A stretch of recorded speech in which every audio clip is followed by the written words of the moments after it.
정보가 있는 시사 토크쇼 장윤선의 팟짱.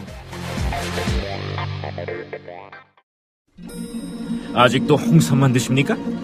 홍삼만 드신 여러분 행복하십니까? 살림살이 좀 나아지셨습니까? 이제 마카 산삼을 드십시오. 마카 산삼. 잉카인들이 즐겨 먹었던 남미 페루의 산삼. 인체에 꼭 필요한 31가지 미네랄과 18종의 아미노산을 함유한 천연 종합 영양제. 세계적인 슈퍼푸드로 인정받아 전 세계가 열광하는 그것, 바로 마카입니다. 페루의 마카와 우리나라의 산삼을 하나로 만들었습니다. 마카 산삼. 이게 다가 아닙니다. 20년 경력 전문가의 자문을 받아 우리 몸에 좋은 11가지 원료까지 하나로 만든 건강 푸드. 마카 산삼. 이제 홍삼 가격으로 마카 산삼 드십시오. 와, 이거 남자한테 딱이네. 딱이야. 애미야, 나한테도 딱이구나. 엄마, 나도 마카산삼. 나도.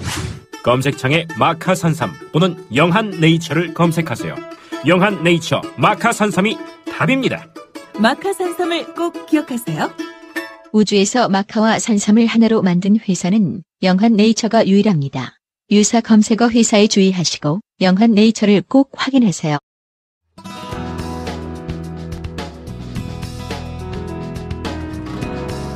2011년 미국의 총기 난사 사건 이후 오바마 대통령은 유가족들 앞에서 추도사를 하게 되었는데요. 연설 도중 희생자 중 한 명인 크리스티나라는 소녀의 이름이 언급되는 순간 유가족과 눈이 마주친 오바마 대통령은 그대로 51초 동안 말을 멈췄다고 합니다. 고통에 공감하는 순간이었을까요? 다음날 오바마의 비판적인 언론들도 진심을 담은 소통이었다고 큰 지지를 보냈다고 합니다. 세월호 참사 1주기. 박근혜 대통령은 팽목항을 찾았지만 정작 유가족들은 분향소를 폐쇄하고 떠났습니다. 그 빈자리가 무엇을 말하는 걸까요? 74회 사는 이야기 다시 읽기 시작합니다.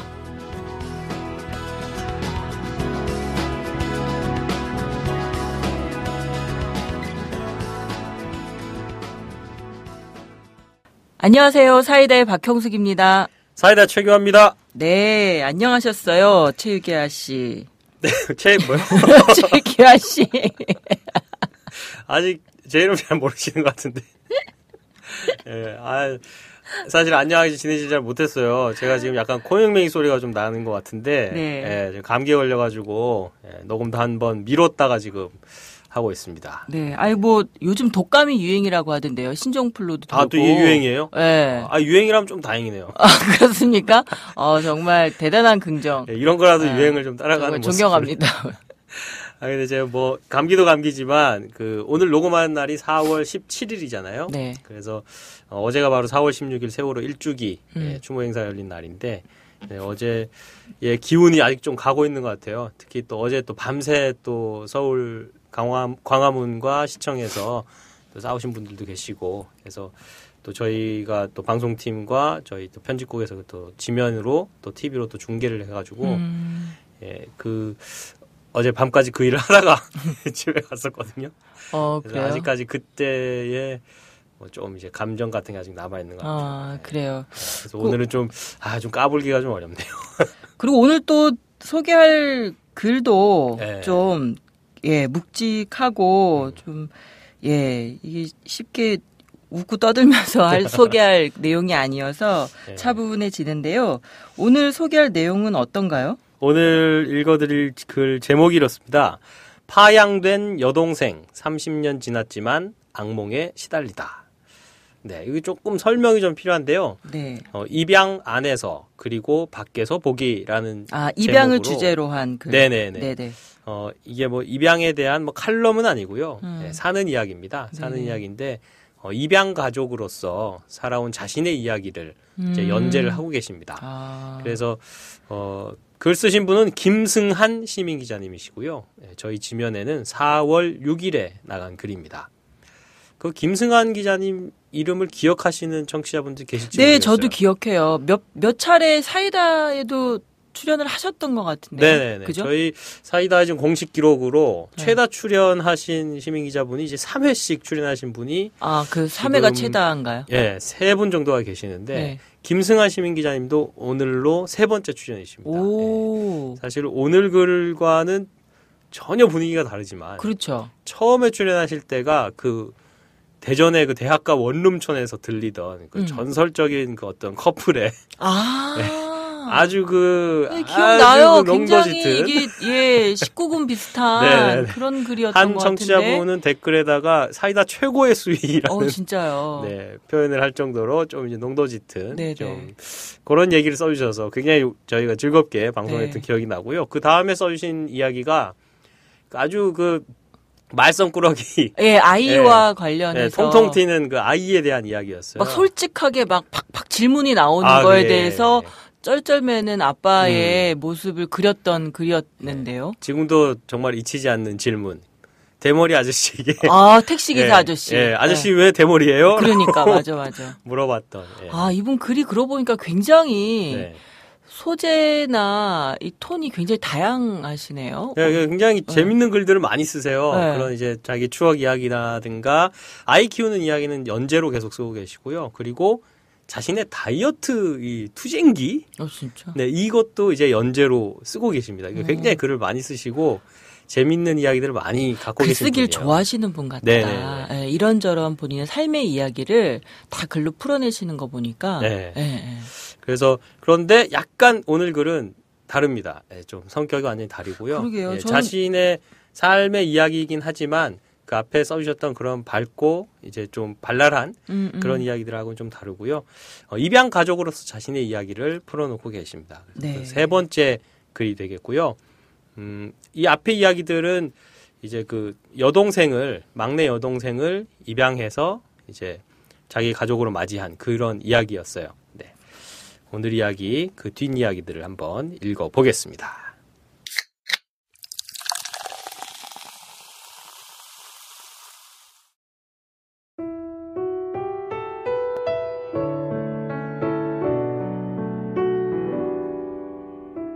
교통사고로 아내를 잃은 아버지는 1989년 봄 재혼하게 됩니다. 엄마 없이 커야 할 우리 사남매를 위해 고모와 큰댁에서도 적극 권유했죠. 그래서 우리는 새로운 가족을 맡게 됩니다.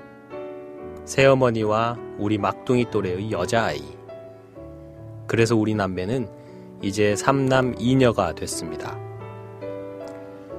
재혼은 입양 못지않게 참 쉽지 않은 결정일 겁니다. 그것도 각자 자녀가 있다면 말이죠. 그동안 각자 다른 가정에서 자라온 생판 모르는 아이들이 한순간에 형제자매가 돼야 하기 때문입니다. 재혼 가정에는 입양 가족과는 차원이 다른 시각차가 존재합니다. 그 시각의 벌어진 틈은 가족의 안과 밖에서 주체할 수 없는 혼란을 몰고 올 수 있습니다. 더불어 주위의 시선 역시 녹록지 않습니다. 또 재혼에는 상대의 경제력과 사회적 위치, 특히 내 아이의 양육이란 문제가 걸려 있습니다. 물론 재혼의 본래 목적은 가정의 해체라는 아픔을 딛고 다시 한번 가족이란 울타리 안으로 들어가 서로에게 위로받고 상처를 치유하는 데 있지만 말입니다. 1989년 우리 집은 부모 아래 3남 2녀가 됐습니다. 물론 법적인 절차도 마쳤고요. 그렇게 해서 우리 집은 입양과 재혼으로 이루어진 조금은 복잡한 과정을 거친 가족이 됐습니다. 나중에 한 사실인데 새어머니와 함께 들어온 여동생은 주민등록 등본에 동거인으로 나온 겁니다. 게다가 아버지의 가족관계 증명서에는 자녀로 나오지 않더군요. 물론 우리 형제 역시 새어머니의 가족관계 증명서에는 나오지 않고요. 직계혈족이 아니라지만 엄연히 결혼으로 한 가족이 됐는데도 등본상에는 가족으로 인정되지 않는 겁니다. 법적인 까닭은 모르겠습니다만 당사자에게는 감당할 수 없는 고통이 따릅니다. 등본이라는 것은 사회생활을 하기 위한 가장 기초 서류입니다. 학교나 회사, 병원에 뭔가를 신청하거나 증명할 때마다 붙는 동거인이란 꼬리표는 입양과 재혼 등으로 새로운 가정을 꾸리려는 사람들에게 2중 3중의 고통을 안겨주는 족쇄가 되고 있습니다. 새어머니는 자기 딸에게 남들과 같은 어엿한 가정을 선물해주고 싶었지만 허술한 법률적 가족제도 때문에 마음고생이 심했습니다. 가족 증명 서류에도 불완전한 가족이었던 우리는 시간이 지나며 실질적으로 여러 불화에 직면했습니다. 이미 사춘기에 접어든 아이들 사이의 충돌은 만만치 않았습니다. 게다가 새어머니 혹은 새아버지와의 관계는 더 가시밭길입니다. 아침부터 저녁까지 사사건건 내 맘 같지 않아 충돌하는 일이 빈번합니다. 물론 서로 많이 양보하고 배려해 난관을 극복해가는 가정도 있을 것입니다. 하지만 우리는 그러지 못했습니다. 먼저 막 12살이 된 막내 여동생을 다시 보육원으로 돌려보내는 사건이 일어났습니다. 100일도 안 된 핏덩이를 데려와 갖은 사랑과 관심을 쏟은 엄마의 빈자리는 그 누구도 채워줄 수 없었나 봅니다. 우리 삼형제는 수년간의 부부싸움과 가출로 인해 상처를 받을 대로 받은 막내가 다시 보육원으로 돌아가는 것을 지켜봐야만 했습니다. 그때 우리 삼형제는 10대 중반에서 후반이었습니다. 어리석게도 사태의 심각성을 제대로 알지 못한 것 같습니다. 이 일이 막둥이에게 그리고 우리 집안의 모두에게 얼마나 커다란 상처가 될지 말입니다. 그렇게 벚꽃이 흐드러지게 피던 4월 봄날, 동생은 우리 곁을 떠났습니다. 친구와 함께 보육원으로 막내를 만나러 가는 날, 벚꽃이 활짝 피었습니다. 원장님을 먼저 만난 후 동생과 면회를 했습니다. 오빠, 힘들어. 내 물건도 자꾸 없어지고. 동생은 불안하고 지친 듯한 표정이었습니다. 메마르고 수척해진 얼굴. 아버지와 오빠들이 챙겨준 물건이 자꾸 없어진답니다. 오빠, 좀만 더 있다 가면 안 돼? 2시간여의 면회를 마치고 집으로 가려는데 동생이 붙잡습니다. 떨어지지 않는 발길을 돌려 집으로 향했습니다. 뒤를 돌아보니 여동생은 들어가지 않고 저를 계속 쳐다보고 있었습니다. 만발한 벚꽃 저편에서 동생은 울고 있습니다. 여러 번 뒤를 돌아보고 또 돌아봐도 계속 우리 뒷모습을 보고 있었습니다. 이 상황이 오기까지 아버지와 새어머니의 심정은 어땠을까요? 복잡하고 괴로운 마음은 그 무게를 가늠할 수 없었을 것입니다. 몇 년 후 형은 집을 나갔습니다. 가출한 거죠. 또 몇 년 후 저와 남동생도 집을 나왔습니다. 15년 가까이 함께한 인연을 끊었습니다. 아버지와 간간히 연락을 주고받으며 명절이나 생신날에만 만나곤 했습니다. 집을 나간 후 막둥이와 다시 만났고 막둥이는 가족의 일원으로 우리 형제의 품으로 돌아왔습니다. 우리 남매에게 있어 가족이란 것은 참 낯설고 오래된 기억에 존재할 뿐입니다. 따뜻하고 포근한 가정이라는 것이 사춘기 이후 우리에겐 더 이상 없었기 때문입니다. 매년 찾아오는 명절도 괴로움과 시달림의 연속이었습니다. 사람들의 말 한마디와 행동 하나하나에 오해와 불신의 싹이 트고 쑥쑥 자랍니다. 거기에 입양한 아이까지 있었으니 상황은 최악이었습니다. 당시 우리의 삶은 마치 유리벽에 갇힌 마네킹 같았고 탈출구 없는 감옥이었습니다. 항상 우리의 속마음과 겉표정은 정반대의 모습을 하고 있었습니다. 나름 종교의 의지에 이겨냈지만 대학에 입학한 뒤부터는 자살이라는 단어가 마음속에서 떠나지 않았습니다. 여차하면 모든 것을 포기하려 했습니다. 기억을 더듬어 보면 재혼한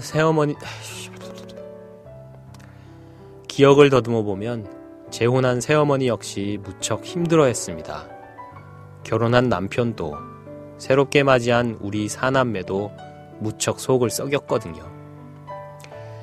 시간이 흘러도 나아지지 않는 생활에 괴로워하며 절망하던 모습을 종종 봤습니다. 새어머니에게 감사했던 일들도 많이 있습니다. 고3 때 심상치 않은 내 몸 상태를 보고 병원에 데려간 일입니다. 아버지는 별것 아니라고 무시했지만 병원에서 폐결핵 진단을 받았습니다. 지옥 같은 날들을 보낼 때 새어머니께서 보여준 관심과 애정은 지금도 잊을 수가 없습니다. 하지만 이미 우리 가정은 넘어서는 안 될 선을 넘어가고 있었습니다. 가족 모두 조금씩 상처를 받았고 시간이 갈수록 그 상처는 깊어져 갔습니다. 그래도 지금은 아버지와 어머니의 선택을 존중합니다. 입양은 그 아이에게 가정이란 울타리를 선물한 것이니 의미 있다고 생각합니다. 또 새어머니와의 재혼도 아이들에게 가족의 울타리를 만들어주고자 한 선택이라고 생각합니다. 막둥이는 어머니가 교통사고로 돌아가신 후 아버지와 삼촌의 얘기를 우연히 듣고 자신이 입양하라는 것을 알았습니다. 그때의 충격은 어땠을까요? 더구나 아빠가 재혼한 후 다시 보육원으로 보내지는 이 어처구니 없는 상황을 어떻게 받아들였을지 생각하면 지금도 가슴이 저립니다. 내가 입양하라서 다시 버려졌구나 라고 생각하지 않았을까요? 10년이 넘는 시간 동안 가족으로 살아온 막내가 아버지의 재혼 때문에 낯선 존재가 됐고 어느 날 가정 밖으로 밀려나 버린 겁니다. 30년이 훌쩍 넘도록 지난날의 악몽을 떨치지 못했지만 이젠 짐을 벗어버리고 싶습니다. 병원에서는 강박관념에서 벗어나 이제 있는 방법을 배워야 한다고 합니다. 지금도 꿈속에서 과거의 악몽에 시달리다가 종종 소리를 지릅니다. 그런 날을 아내가 흔들어 깨우는 일도 여러 번 있었습니다. 아버지는 작년 여름 교통사고 후유증으로 돌아가셨습니다. 그리고 막내 여동생은 작년 가을에 결혼했습니다. 마음껏 축하하고 싶어서 둘째 오빠인 제가 노래를 불러줬습니다. 그리고 지금은 임신 4개월입니다. 부디 따뜻하고 사랑이 넘치는 가정을 일구어 가길 기도합니다.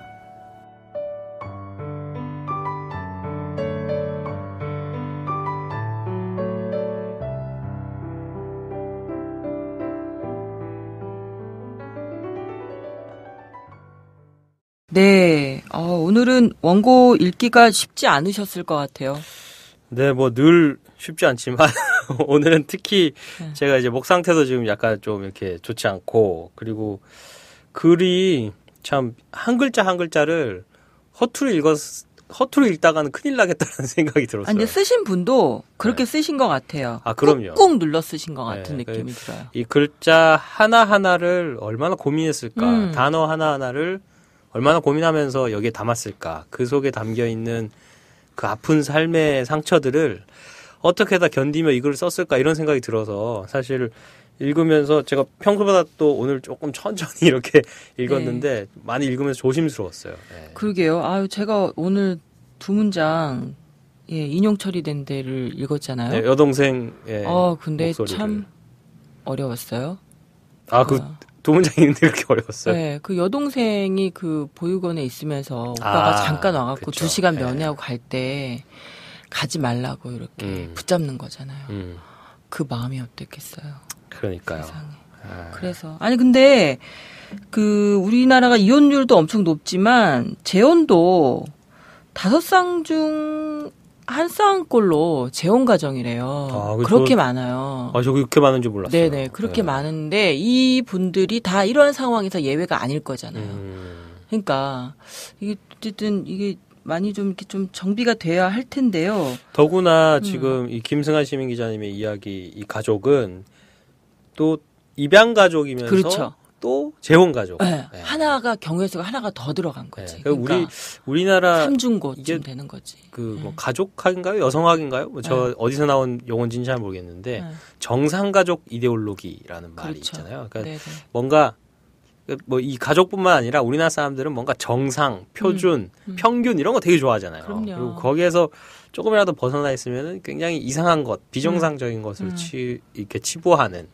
근데 그런 것에서 참 이 또 이제 또 마을 이웃 사이에서 이런 가족들이 견뎌내야 했던 시선 이런 것들이 있거든요. 그럼요. 그래서 이 앞에 이야기들이 지금 이번 글이 교통사고로 아내를 잃은 아버지는이라고 이렇게 이번 글이 시작을 하는데 그 전에 이야기들이 이제 그런 것에 대한 이야기들이 많이 있었어요. 그렇죠. 어머니가 그 교통사고로 이제 돌아가시는데 그 돌아가신 이야기를 가지고도 이제 맞아요. 김수환 기자님 요 기사에 보면 관련 기사가 두 편이 또 붙어 있잖아요. 그걸 보면 지금의 상황을 더 잘 이해할 수 있는 그 전의 스토리들이 있더라고요. 이 막둥이 여동생을 입양한 뒤에 이제 행복하게 한 10여 년 정도 이렇게 지나오다가 결국 이 큰 불행이 바로 그 교통사고와 어머니의 죽음부터 이제 좀 불행이 조금 이제 불행의 그림자가 드리우기 시작을 한 거죠. 근데 어쨌든 저는 제 입장에서는 굉장한 해피엔딩인데요. 나중에 그 형제가 여동생을 찾아왔잖아요. 그리고 결혼식장에서 둘째 오빠가 노래를 불렀잖아요. 전 굉장히 감격스럽더라고요. 네, 그래서 빨리 뵙고 여러 가지 좀 여쭤보고 싶은데요. 네, 얼른 전화를 걸어서 같이 한번 이야기 나눠보겠습니다. 네, 김승한 기자님 안녕하십니까? 네, 안녕하십니까? 네, 반갑습니다. 또 뵙습니다. 네, 세 번째입니다. 네. 최다 출연 타이 기록을 세우셨네요. 네, 그러게요. 청취자 여러분들께 자기소개 다시 한번 부탁드립니다. 네, 안녕하십니까. 저는 여기 울산에, 바람 많은 울산에 살고 있는 김승한 기자입니다. 반갑습니다. 반갑습니다. 반갑습니다. 바람 많은 울산. 표현 좋네요. 네. 오늘 이야기가 참 그 전에 써주신 글들하고는 느낌이 많이 달라요. 그전에는 아주 배꼽지 않는 이야기, 그리고 좀 야한 이야기 이런 거 써주셔서 그걸로만 기억하시는 청취자분들이 약간 의아해 하실지도 모르겠는데, 그 입양 이야기, 그리고 여동생에 대한 이야기를 지금 3회째 연재를 하고 계십니다. 그래서 이 이야기를 좀 시작해야겠다고 마음 먹게 된 계기랄까요? 까닭이랄까요? 그런 거 있을까요? 일단은 작년에 아버지가 돌아가셨죠, 여름에. 네, 돌아가시면서 여러 생각을 하게 됐어요. 네.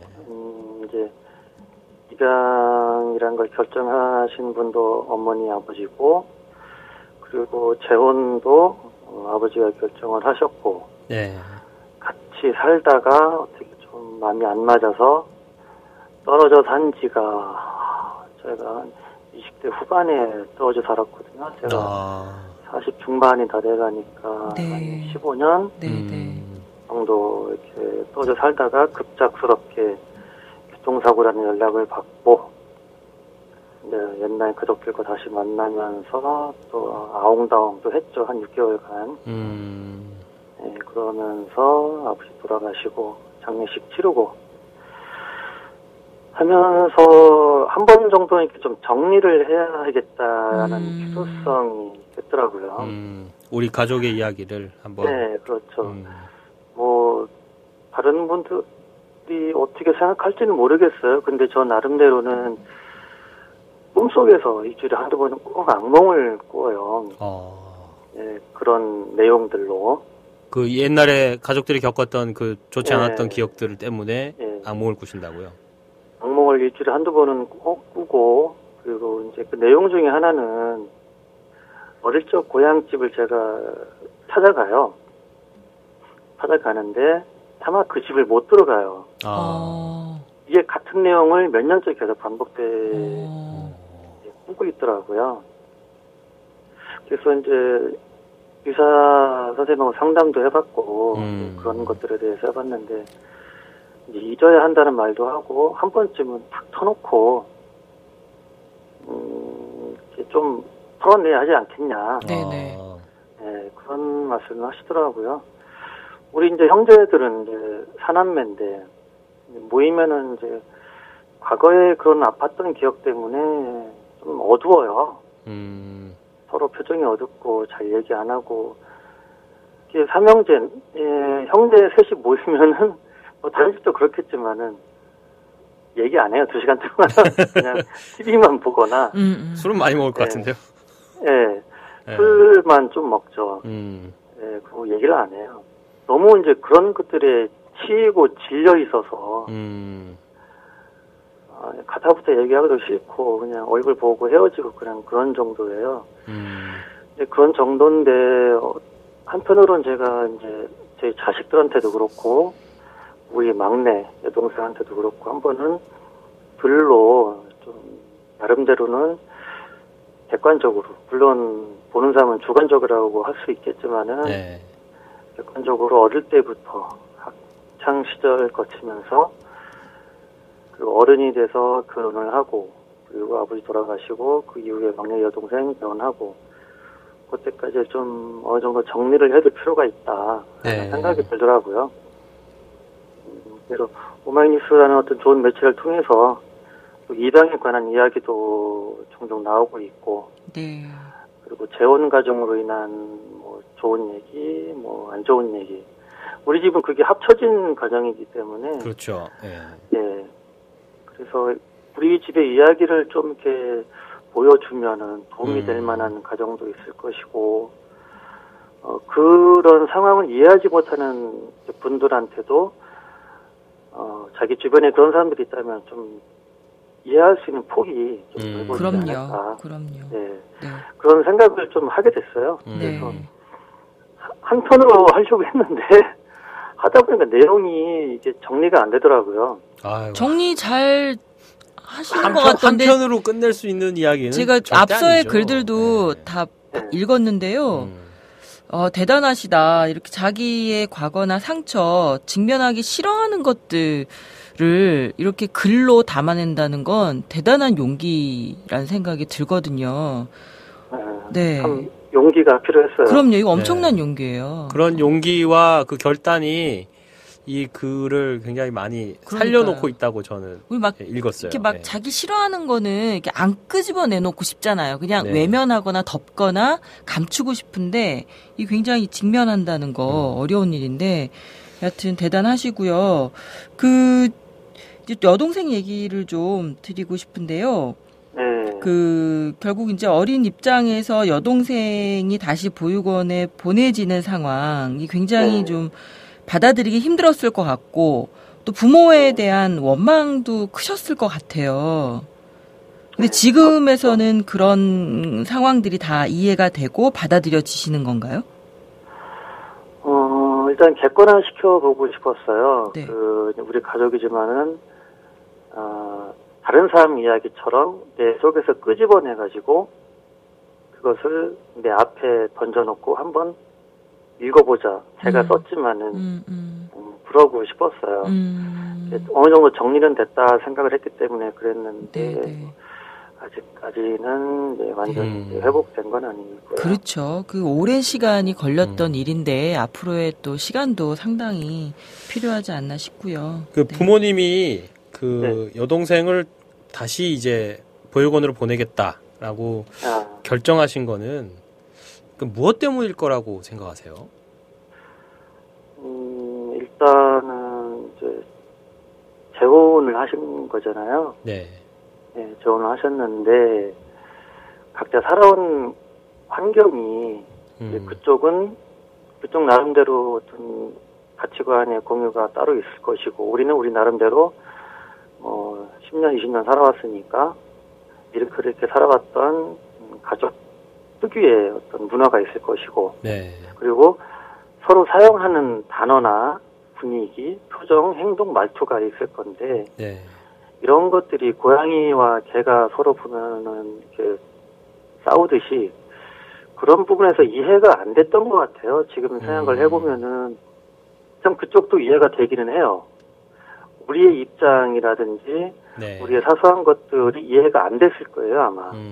왜 저럴까. 근데 우리가 보기에도 이건 아닌 것 같은데 라는 것에 대한 서로의 접점을 찾지 못했고요. 그리고 이제 여동생이 그때가 초등학교 6학년이었을 거예요. 다시 보내지게 된 게. 12살, 네. 네, 근데 그동안 이제 그래도 한 8, 9년을 이제 친엄마, 우리는 친엄마라고 생각을 하죠. 네, 어릴 때부터 키워온 엄마의 그 그렇죠. 빈자리. 예. 네네.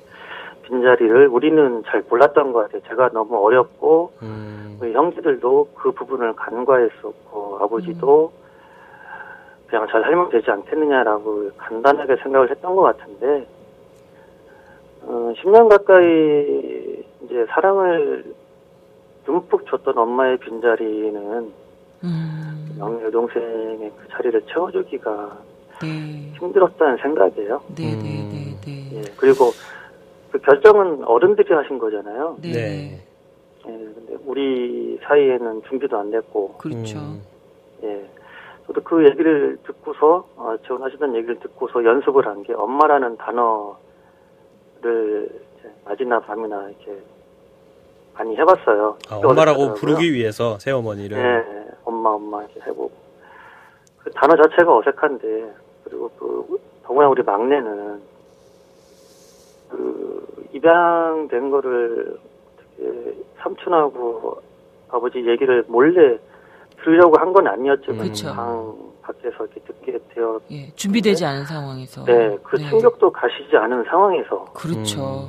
네, 새엄마가 들어오고 또 자기 또래의 이제 가족 그 여자 아이가 들어오고 거기서 오는 이 괴리감이랄까 이런 낯선 존재감은 우리가 상상하기 힘들었을 거예요.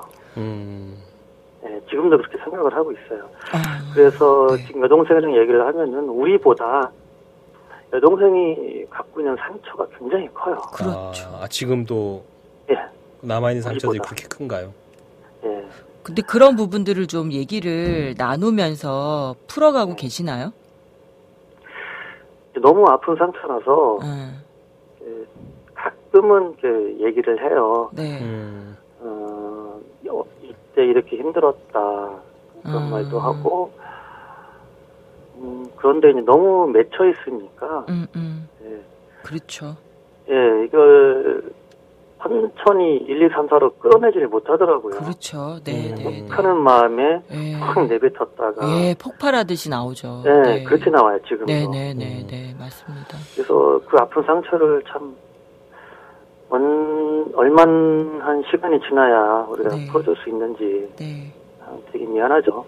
글 쓰신 김승환 기자님하고 막둥이 여동생하고 관계가 좀 더 각별했던 것 같아요.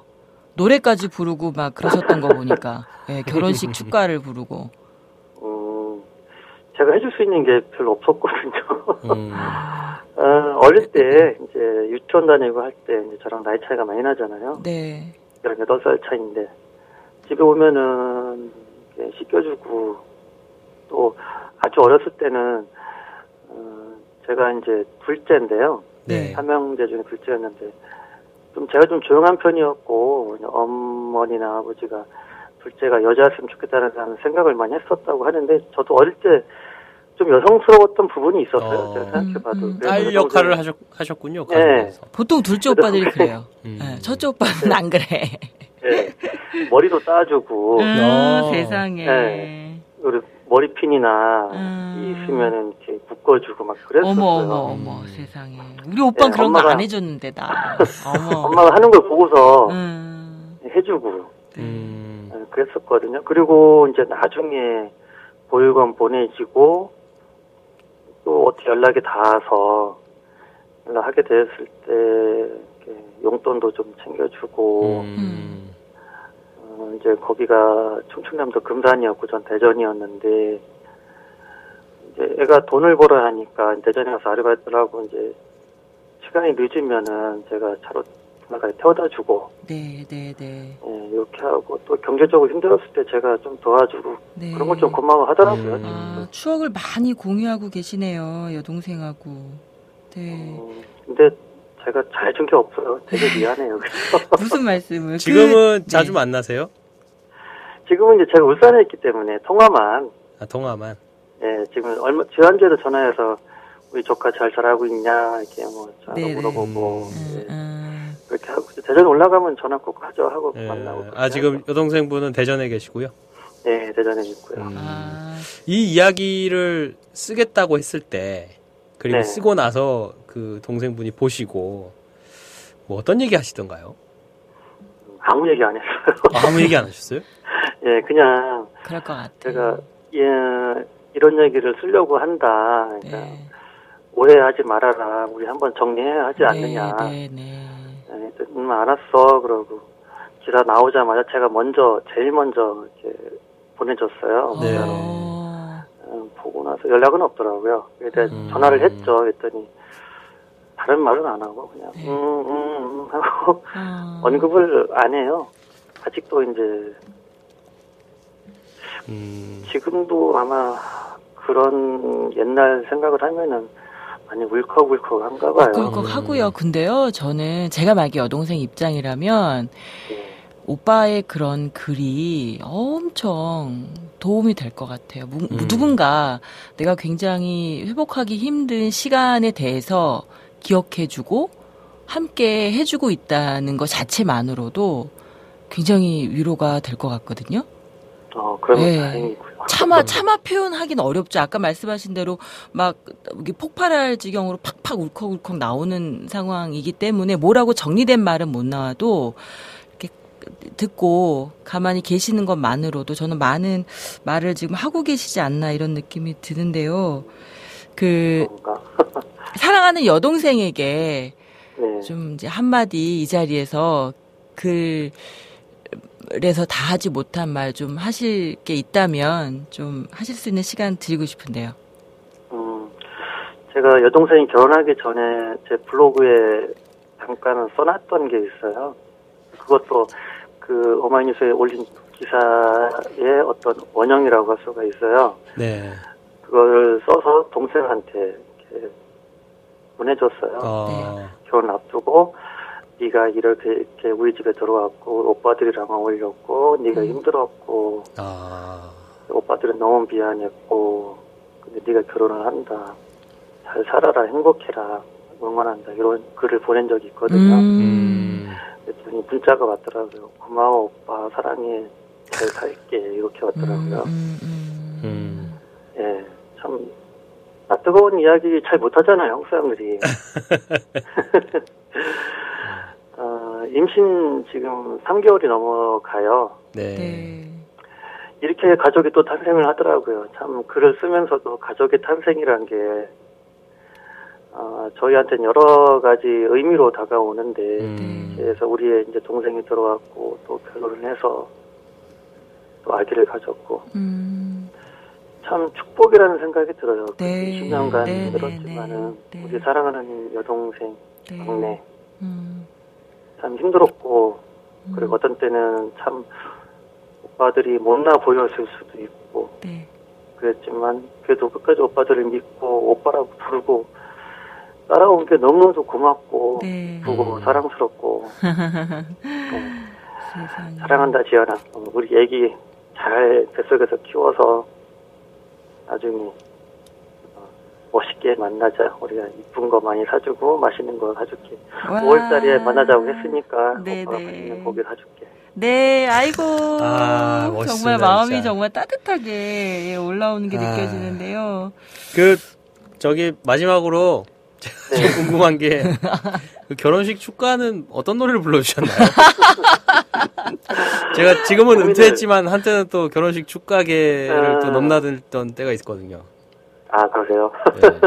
그 축가 부르기 전에 사무실에 있는 여직원하고 고민을 좀 했어요. 동생 축가를 부르는데 뭘 불러줄까 이렇게 기타를 들고 와가지고 그래서 부른 게 이제 이적 씨가 부른 다행이다. 다행이다. 오.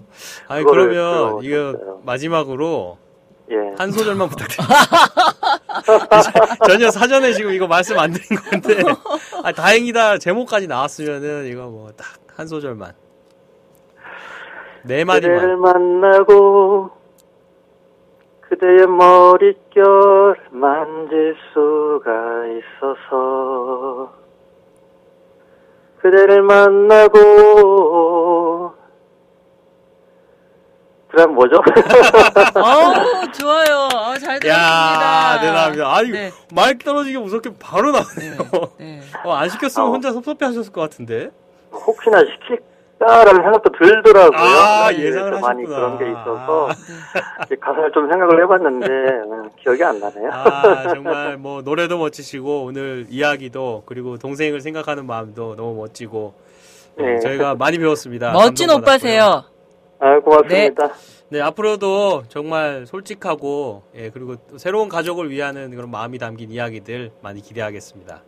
네, 감사합니다. 네, 오늘 시간 내주셔서 고맙습니다. 고맙습니다. 네, 고맙습니다. 수고하세요.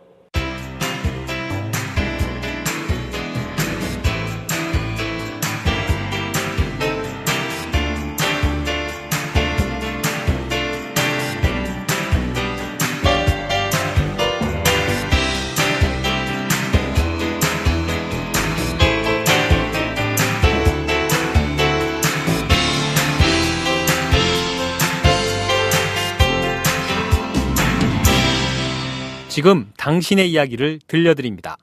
사는 이야기 다시 읽기 사이다. 네. 김승환 기자님, 오늘 또 다르네요. 멋진 전에 오빠네요. 만나뵀을 때 하고. 처음에는 좀 야한 오빠였다가 두 번째 글에서는 그냥 웃기는 오빠였다가 네네. 세 번째 오늘 글에서 완전히 멋진 오빠가 되셨네요. 네.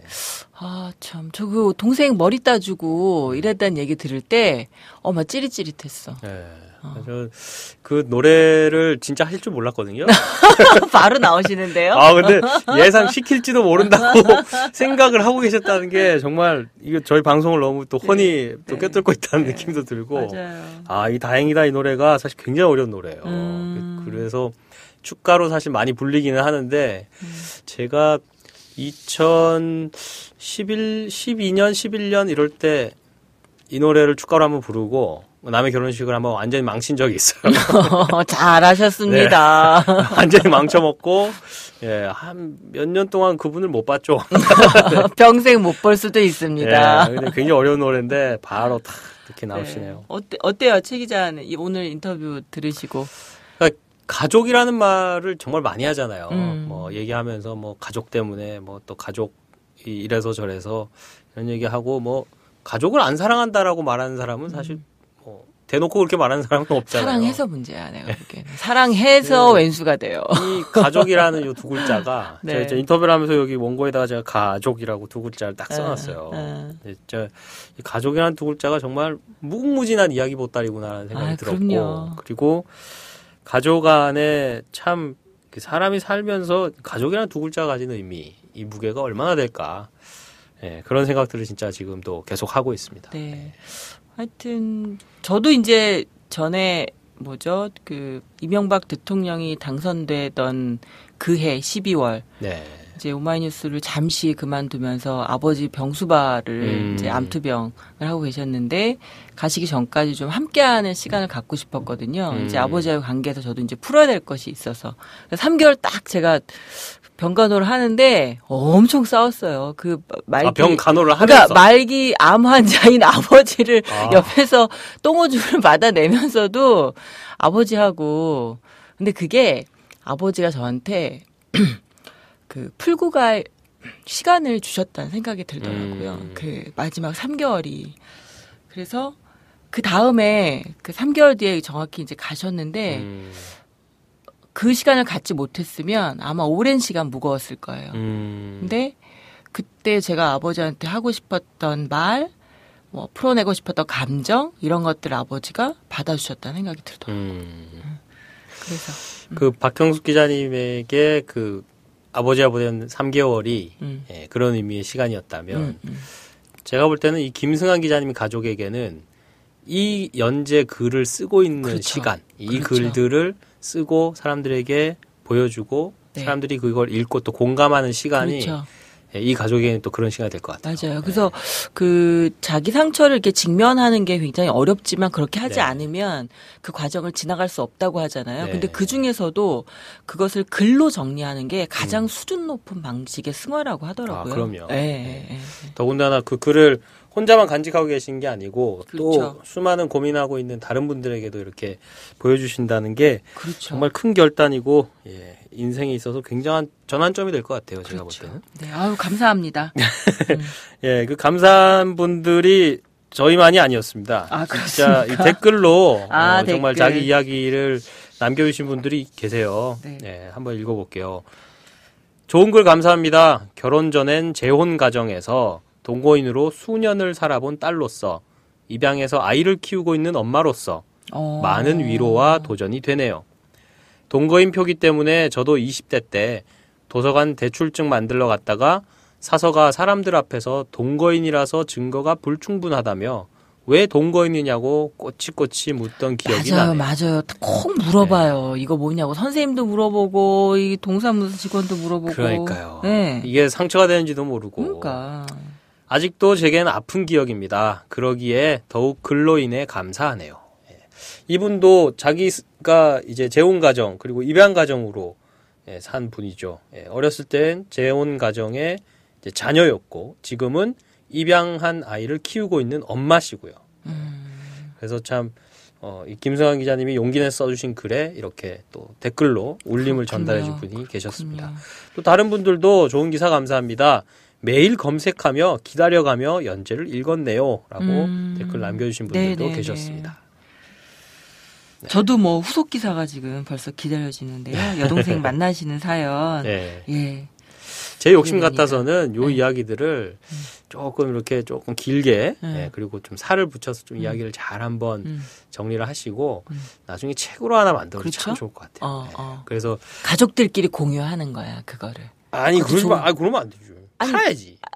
팔기도. 아니 팔아야죠. 아니, 그러니까 상업적인 성공까지. 아니, 그러니까 이게 사는 이야기로 이분의 가족들의 이야기를 모아놓고 거기에다가 약간 이제 전문가들이 좀 글을 보탠다거나 좀 이렇게 도움을 줄 수 있는 사람들의 다른 사례라든가 인터뷰라든가 이런 걸 좀 넣어가지고 한 권의 책으로 진짜 입양과 재혼이라든가 그렇죠. 이런 걸로 고민하는 가족들이 정말 읽어볼 수 있는 그런 그렇죠. 좋은 자료로 독자가 만드는 거예요. 적지 않죠. 아, 재혼과 만드는 입양. 5집에 한 집이라면서요. 그러니까 네. 재혼만 해도 그런데. 욕심을 낸다면 그런 결과도 좀 나오면 좋겠네요. 네. 네, 오늘 사는 이야기를 여기까지 하겠습니다. 네, 사이다 73회 청취소감 또 남겨주신 분들이 계시죠. 73회에서 저희 이준호 기자님, 이준호 부장님이 고별 인사를 하셨는데 거기에 대한 댓글을 또 남겨주신 분들이 계십니다.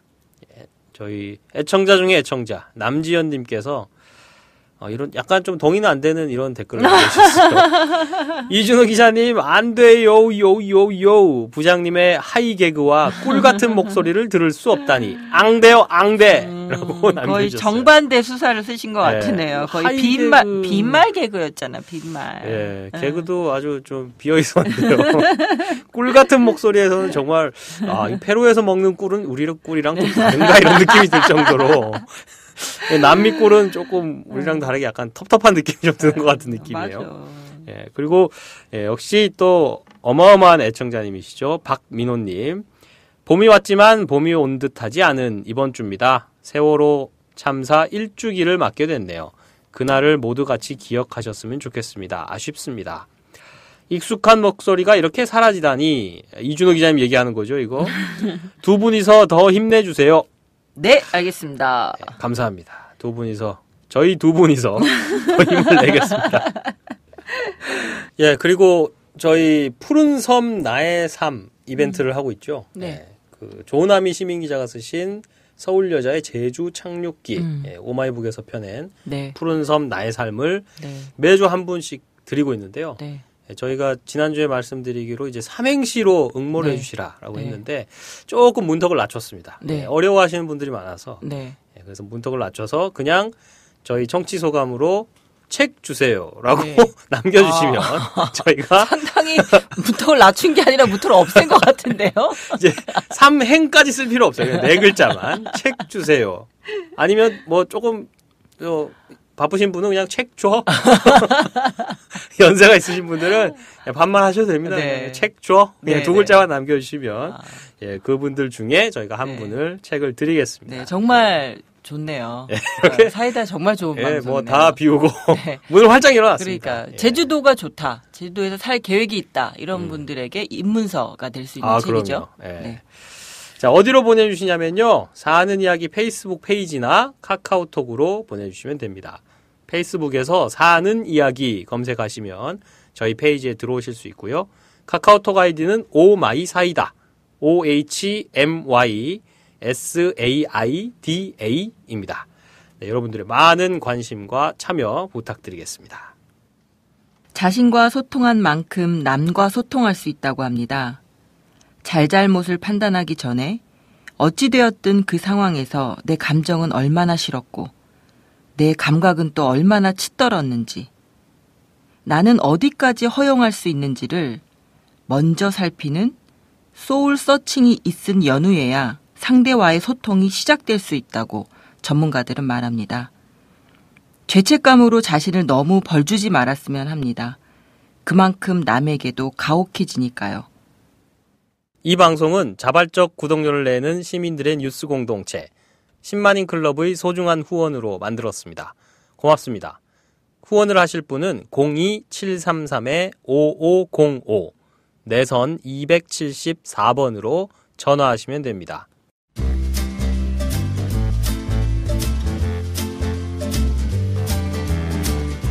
본격 시사타치 생활감성 수다쇼 사이다 74회 방송 지금까지 진행의 박형숙, 최규화, 제작의 최인성이었습니다.